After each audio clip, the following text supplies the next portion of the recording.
"Hey, waiter, get over here. And hurry up, I don't have all day." The sharp, dismissive voice cut through the elegant hum of the high-end restaurant. James Sterling, a wealthy CEO, sat at his table, legs crossed, his Rolex catching the dim lighting as he impatiently tapped his manicured fingers against his glass. Across from him, a few other men in sharp suits chuckled, entertained by his theatrics. A young black waiter approached, keeping his posture straight, his expression calm. "How can I assist you, sir?" he asked, his voice polite but firm. James leaned back, scanning him up and down with a smirk. "First off, you can assist me by actually being present when I need you. What took you so long? Did you get lost in the kitchen?" His friends chuckled again. The waiter didn't react. Years of dealing with customers like this had taught him patience. "I apologize for any delay, sir. What can I get for you?" James sneered, his tone dripping with condescension. "Let's start with you actually doing your job right. Can you handle that? Or is that too complicated?" He didn't wait for an answer before flicking open the menu. "I'll have the filet mignon rare. And make sure it's perfect. I don't want any mistakes, got it?" The waiter nodded. "Noted, sir. And for your guests?" James leaned in, his smirk widening. "Oh, don't worry about them. They know how to order for themselves. You just worry about getting my meal right. I'd hate to have to send it back and make you run all over again. That is, if you even know how to handle a steak properly." The mockery was clear. The waiter simply nodded again and turned away, his movements smooth and controlled. James watched him leave, shaking his head. "Unbelievable," he muttered loud enough for his friends to hear. "Some people just don't belong in certain places, you know? You can take the man out of the streets, but you can't take the streets out of the man." Laughter erupted at the table, a chorus of agreement. The night went on, and the waiter continued serving, moving gracefully from table to table, maintaining the same level of professionalism despite the stares, the snide comments, and the hushed murmurs from James and his friends. It wasn't the first time he had encountered men like this. It likely wouldn't be the last. Then it happened. A hush fell over the restaurant as an older gentleman in an expensive suit walked in, flanked by two others. The staff straightened, customers whispered. It was clear that whoever had just arrived was someone important. The older man scanned the room, his gaze sharp, before landing on the black waiter. With a warm smile, he approached. "Ah, there you are," he said, extending his hand. The waiter's demeanor remained professional, but a hint of warmth touched his eyes as he shook the man's hand. "Good evening, sir," he greeted. James, watching from his table, scoffed. "Oh, this ought to be good," he muttered. His friends nodded in agreement, but then the older man turned, and his voice rang through the room. "Ladies and gentlemen, I'd like to take a moment to introduce you all to someone very special. This young man here is not just a waiter. He is the owner of this very establishment, and one of the most successful entrepreneurs I've had the pleasure of knowing." The restaurant fell completely silent. James's smug expression froze. His fingers clenched around his glass as he sat up straight, his mind racing. His friends exchanged nervous glances, shifting uncomfortably in their seats. The older man continued. "Many of you might not know this, but he started from nothing, built this place with his own hands, his own sweat, his own vision. And now, not only does he run one of the most renowned restaurants in the city, but he also owns multiple businesses, employing hundreds of people. His story is one of resilience, brilliance, and strength." All eyes were on James now, waiting for his reaction. The waiter, no, the owner, turned, finally meeting James's gaze. There was no smugness, no gloating, just a calm, measured stare. James swallowed hard, his arrogance deflating before everyone's eyes. He shifted in his seat, gripping his utensils tightly. He had spent the entire evening humiliating someone he assumed was beneath him, only to find out that this man was leagues beyond him in both success and dignity. He opened his mouth to say something, to salvage his pride, but before he could, the owner simply gave him a nod and walked away, heading toward another table, back to business as usual. The weight of the moment lingered. James's friends, who had laughed so easily before, were now awkwardly avoiding eye contact. The restaurant slowly returned to its normal rhythm, But the shift was undeniable. James sat there, frozen, his face burning with shame. The lesson was clear, and it was one he would never forget. James clenched his jaw, his pulse pounding in his ears. He had humiliated himself, without even realizing it. The laughter that once filled his table had disappeared, replaced by an awkward silence. His so-called friends fidgeted in their seats, suddenly interested in their silverware, avoiding his gaze. The weight of humiliation settled heavily on his chest, suffocating, inescapable. He grabbed his drink, taking a large sip, hoping the burn of the whiskey would drown out the shame clawing at his insides. But it didn't. Instead, it sharpened his awareness of the whispers spreading across the restaurant. People were looking. They were judging. They had seen it all. A deep resentment bubbled inside him. How could this happen? How could a mere waiter, no, an owner, make him feel so small? James was a man of power, of status. He was the CEO of a multimillion-dollar company. People looked up to him. They feared him. And yet, in one night, this nameless man had managed to strip him of his arrogance, leaving him exposed. He turned to his friends, searching for an ally, someone to scoff with him, to dismiss what had just happened. But their faces were blank. No one wanted to align themselves with him now. The man who had once commanded the room now sat alone in his shame. Finally, one of them, Richard, cleared his throat, forcing a chuckle. "Well, that was unexpected," he said, attempting to bring back some lightness to the conversation. James forced a smirk, but it didn't reach his eyes. "Yeah, I guess the world's full of surprises, huh?" His voice lacked its usual confidence. He hated that. The conversation shifted to safer topics, but James barely heard a word. He couldn't stop thinking about it. Every time he tried to push it aside, it came rushing back. The calm dignity in the owner's face, the respect he commanded without needing to demand it, the way James himself had been reduced to nothing more than a foolish bully. His fingers curled into a fist under the table. He needed to fix this. As the night dragged on, the restaurant continued buzzing with life. Servers moved gracefully between tables, guests clinked glasses in celebration, and laughter filled the air. It was a stark contrast to the storm raging inside James. Then, as if fate wanted to twist the knife deeper, the owner returned. Not to him, of course, but to a table just a few feet away, where a distinguished group of businessmen sat. James recognized one of them instantly, Charles Whitmore, a renowned investor. The two men greeted each other warmly. The owner and Charles exchanged a firm handshake, then dove into an animated conversation, discussing business, expansion plans, and potential collaborations. James's stomach twisted. Charles Whitmore, a man James had spent months trying to impress, a man whose investment could change the trajectory of his own company. And yet, here he was, speaking with ease, with familiarity, with respect, to the very man James had mocked. James swallowed his pride and leaned in slightly, listening. "I've been watching this place for a while," Charles said, "and I have to say I'm impressed. You've built something remarkable here." The owner smiled humbly. "Thank you. It hasn't been easy, but I've always believed that true success isn't just about making money. It's about building something meaningful, something that lasts." James felt his stomach drop. That was the exact opposite of how he had built his empire. For him, it had always been about power, about climbing higher, stepping over others if necessary. Charles nodded. "That's exactly the kind of mindset I like to invest in." James's heart pounded. He had lost before he even got a chance to compete. For the first time in a long time, he felt powerless. He had always thought that money was the ultimate equalizer, that wealth alone granted respect. But tonight he saw the truth. Character was the real currency. And he had spent years bankrupting himself in that department.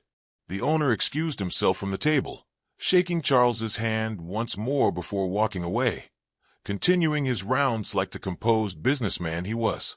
James hesitated for a moment then, before he could stop himself. He stood up. His friends looked up in confusion.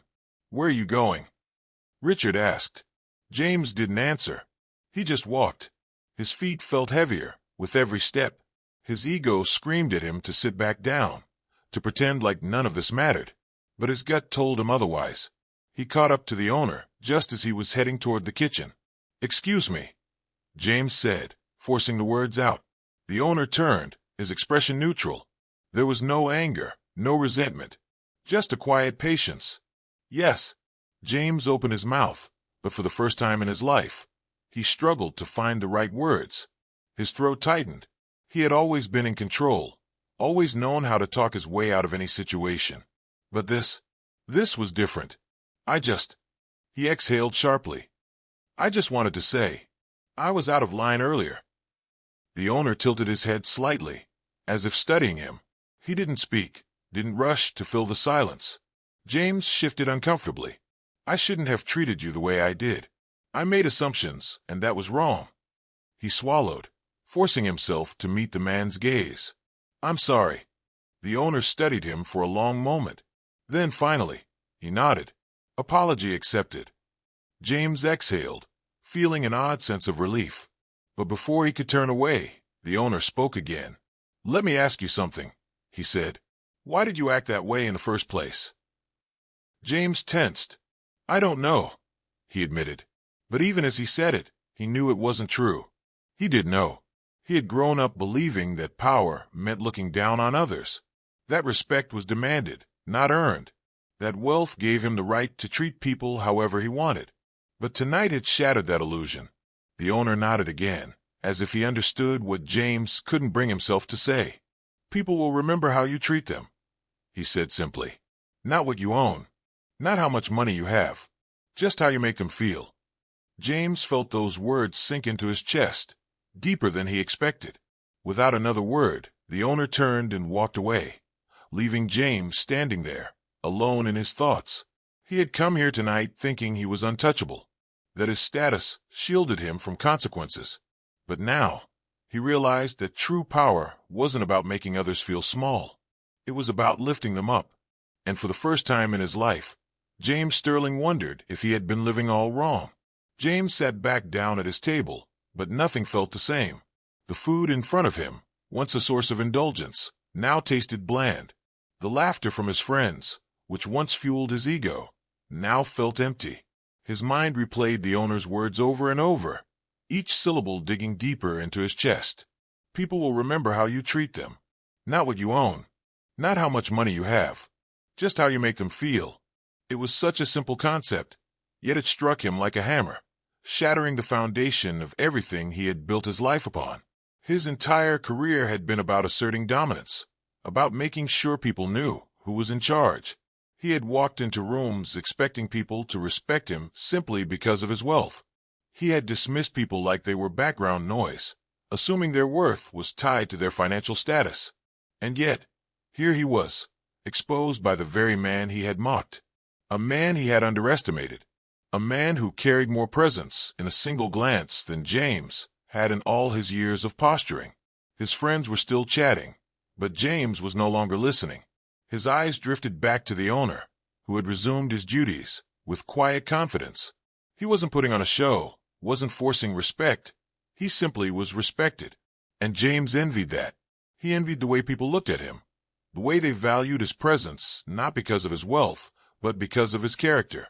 For the first time in his life, James felt small, not because someone had put him in his place, but because he had seen what true success looked like, and he realized he had none of it. The night dragged on, and James found himself drinking more than he intended, as if the alcohol could wash away his humiliation. But it didn't. It only made him more aware of the void within him. He had everything, a massive estate, luxury cars, a company that made millions, yet he suddenly felt as though he had nothing. If everything were stripped away, if his wealth disappeared tomorrow, what would be left of him? Would anyone respect him? Would anyone even like him? The thought made his chest tighten. He needed air. Without a word, he pushed back his chair and stood. His friends barely noticed. He stepped outside, the cool night air hitting him like a slap. The city hummed around him, cars passing, people walking, laughter spilling out from bars and restaurants. Life moved on, oblivious to the turmoil inside him. He took out his phone, scrolling through his contacts. Names upon names of people he had done business with, people who owed him favors, people who feared him. But how many of them would be there for him if he had nothing to offer? He hovered over a few names, considering calling someone, anyone, just to distract himself. But deep down, he knew it wouldn't help. The problem wasn't external. It was him. His thoughts drifted back to the owner. Who was this man? How had he built something so powerful without using fear or intimidation? How had he earned the respect of people who, by James's old way of thinking, should have looked down on him? James had spent years building walls, ensuring that no one could challenge him, ensuring that he was always in control. But this man had built bridges, and in doing so, had gained a level of authority that James had never known. He needed to know more. James turned back toward the restaurant, this time with a different purpose. He wasn't going back to his table. He wasn't going back to pretend like everything was normal. He was going to find answers. He walked past the dining area, straight toward the kitchen doors. A waiter tried to stop him, but he ignored them, pushing his way through until he found the owner standing near a prep station, discussing something with a chef. The moment the owner saw him, he raised an eyebrow, clearly surprised to see James again. James exhaled sharply. "I need to talk to you." The owner glanced around. "This isn't exactly the best time. The kitchen is busy." "I don't care," James said, more forcefully than he intended. Then he sighed, running a hand through his hair. "Please." Something in his voice must have caught the owner's attention because, after a pause, he nodded. "Follow me." He led James into a quieter part of the restaurant, a private lounge area. The walls were lined with framed photos, pictures of the owner shaking hands with dignitaries, receiving awards, standing alongside other prominent figures. James recognized some of them. He had spent years trying to network with these people. Yet here was this man, casually rubbing shoulders with them. The owner folded his arms. "What do you want?" James hesitated. He had spent his entire life never asking for help, never admitting weakness. But tonight, he couldn't keep up the act. "How did you do it?" he finally asked. "How did you get to where you are without stepping on people, without making enemies?" The owner studied him for a long moment. "Why do you care?" James swallowed. "Because I just realized that I've spent my whole life doing it wrong." The owner's expression softened slightly. He motioned toward one of the chairs. "Sit." James did. The owner leaned against the desk. "I wasn't always here, you know. I started from nothing. Grew up in a neighborhood where people like me weren't expected to succeed. I worked twice as hard to get half as much. But I learned something early on. Money doesn't make you powerful. People do. The way you treat them, the way you value them, that's what gives you real power. Not a bank account." James listened, hanging on to every word. "I built this place not just to make money, but to create something that mattered, something that gave people opportunities. That's why this business thrives. Not because of numbers, but because of people." The owner looked James dead in the eye.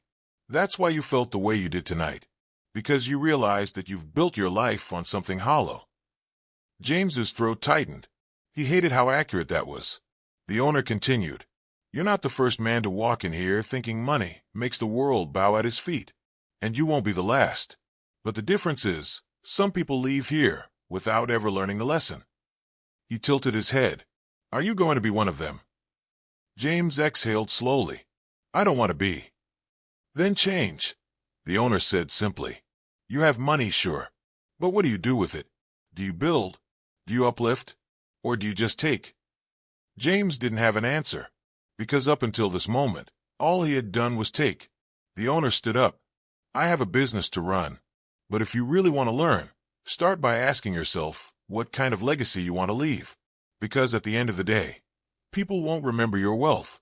They'll remember the impact you had on them." James sat there long after the owner left. For the first time in his life, he wasn't thinking about profits or power. He was thinking about legacy. And for the first time, he realized he didn't like the one he was leaving behind.